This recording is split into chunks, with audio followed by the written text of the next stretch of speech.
అవి ఏంది నువ్వు కాంగ్రెస్ పార్టీ ర్యాలీనా సిపిఐ జెండా పట్టుకొని తిరుగుతావు ఎందుకు?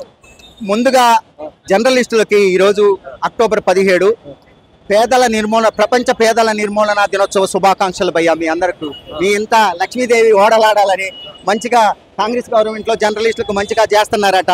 మీకు ప్లాట్లు గీట్లు అన్ని వచ్చి సొంత ఇంటితో ఉండాలని కోరుకుంటూ మీకు ప్రపంచ పేదల దినోత్సవం శుభాకాంక్షలు. ముందుగా ఇవాళ మరి సిపిఐ బలపరిచినటువంటి జూబ్లీ నియోజకవర్గ ఉప ఎన్నికల్లో నిలబడినటువంటి నవీన్ యాదవ్ గారికి మద్దతు ఇవ్వడం కోసం మా కేంద్ర నాయకత్వం ఏదైతే ఉందో సిపిఐ ప్రధాన కార్యదర్శి కొత్తగూడెం ఎమ్మెల్యే పువ్వాడ నాగేశ్వరరావు గారు, మరి కోనమనేని సాంబశివరావు గారు, అట్లే అగ్రనాయకుడైనటువంటి మరి మాజీ మినిస్టర్ రవాణా శాఖ మినిస్టర్ పువ్వాడ అజయ్ గారి తండ్రి అయినటువంటి, చూడండి మా సిపిఐ ఎంత నిబద్ధతగా ఉంటుందో, మాజీ టిఆర్ఎస్ నాయకుడు మాజీ రవాణా మినిస్టర్ అయినటువంటి మరి పువ్వాడ అజయ్ కుమార్ గారి తండ్రి గారే నన్ను ఆదేశించాడు. ఇలా పువ్వాడ నాగేశ్వరరావు గారి ఆదేశం మేరకు నేను ఈరోజు మరి నవీన్ యాదవ్ గారిని చుట్టుపక్కల ఉన్న మాకు ఈ నియోజకవర్గంలో 5-6 వేలు చుట్టుపక్కల నుంచి వచ్చినటువంటి గ్రామాల నుంచి బతుకుదెరువు కోసం వచ్చినటువంటి సిపిఐ కార్యకర్తలు ఉన్నారు, సానుభూతి పరులు ఉన్నారు, 5-6 వేలు శివశంకర్ వాళ్ళందరినీ సమీకరించి మన పేదల పెన్నిది ఇలా నవశకానికి నాంది. ఒక రకంగా చెప్పాలంటే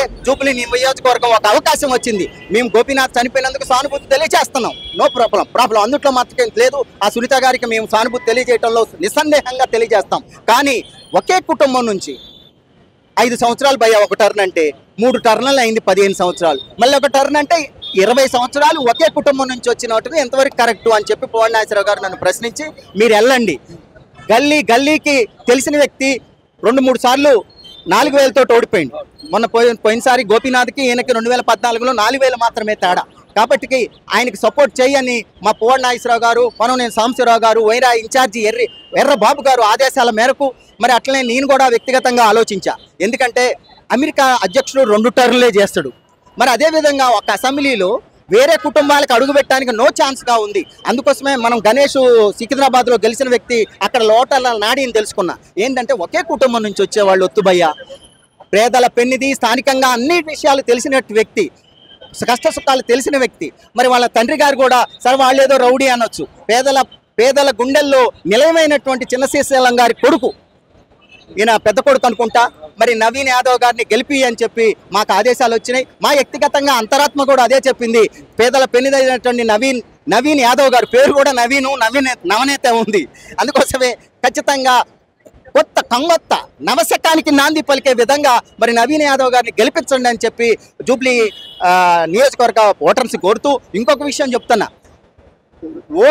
ఓటు పోలింగ్ కేంద్రమే నవంబర్ 11వ తారీఖున ఓట్ల పోలింగ్ కేంద్రమే జూబ్లీ నియోజకవర్గ ప్రజలకి దేవాలయానికి ఏ విధంగా కార్తీక పౌర్ణమి వచ్చినా దీపావళి వచ్చినా ఎట్లయితే వెళ్తామో అదే విధంగా మీరు తయారయ్యి ఉదయాన్నే వెళ్ళి ఇన్ టైంలో పోలింగ్ బూతులకు ఓటు వేయండి. నేను ఖచ్చితంగా ముందే వేస్తాను, ఎందుకంటే నేను ఎట్లాగో నవీన్ యాదవ్ వేస్తాను బహిరంగంగా చెప్తున్నా. మీరు ఆలోచించి పేదల పెన్నిది నవశకానికి నాంది అయినటువంటి మరి నవీన్ యాదవ్ గారికి ఓటేయండి అని విజ్ఞప్తి చేస్తూ దేవాలయానికి ఖచ్చితంగా రాండి. ఇక్కడ ఖచ్చితంగా 40% కాదు, ఈసారి 90% పోలింగ్ రావాలి అని కోరుకుంటూ వాళ్ళందరికీ కూడా ప్రపంచ పేదల నిర్మూలన దినోత్సవ శుభాకాంక్షలు తెలియజేస్తూ భారత్ మాతా కీ జై.